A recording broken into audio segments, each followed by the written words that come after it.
আজ খোয়াই থানায় সাংবাদিক সম্মেলনের মধ্য দিয়ে খোয়াই থানার ওসি কৃষ্ণধন সরকার জানান, আজ সকাল 8:30 নাগাদ গোপন সংবাদের ভিত্তিতে এসআই ফ্রান্সিস সালামের নেতৃত্বে সিভিল ড্রেসে police Ramchandraghat 6th battalion TSR camp সংলগ্ন এলাকায় উৎপেতে বসে।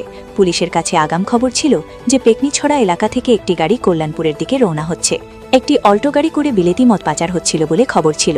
টিএসআর ক্যাম্প থেকে কল্যাণপুর অভিমুখে রওনা হতেই নম্বরের অল্টো গাড়িকে আটক করা হয়। গাড়িসহ আটক করা হয় দিলীপ দেববর্মা নামে এক ব্যক্তি।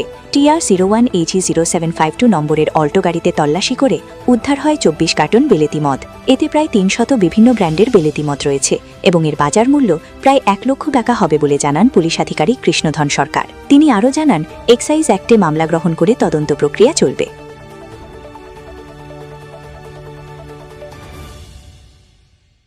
অনুমান 8টা থেকে 8:30টার ভিতরে আমাদের পিএসএর এসআই ফ্রান্সিস সালাম তার যে টিম, তারা প্লেন ক্লথ ডিউটি বা সিভিল ড্রেসে তারা কী করেছে, এটা একটা তাদের কাছে সিক্রেট খবর ছিল যে পেটনিছড়া যে দিক থেকে একটা গাড়ি বেরোচ্ছে এবং গাড়িটা কল্যাণপুরের দিকে যাবে। অ্যাকর্ডিংলি তারা এখানে অ্যাম্বুশ পেতে তারপর 6 ব্যাটালিয়ন টিএসআর যে মুখটা আছে বিওসি থেকে টুয়ার্ডস কল্যাণপুর, ওই জায়গাতে আরসি ঘাটে গাড়ি সহ একটা লোককে, যার নাম দিলীপ দেববর্মা, একটা গাড়ি অল্টো গাড়ি আটক করেছে, যার গাড়িটার নাম্বার লাস্টের যে Matia 01AG0752 24 carton foreign liquor ধরেছে এবং এটি বিভিন্ন ব্র্যান্ডের, কমসে কম 250 থেকে 300 বোতল হবে,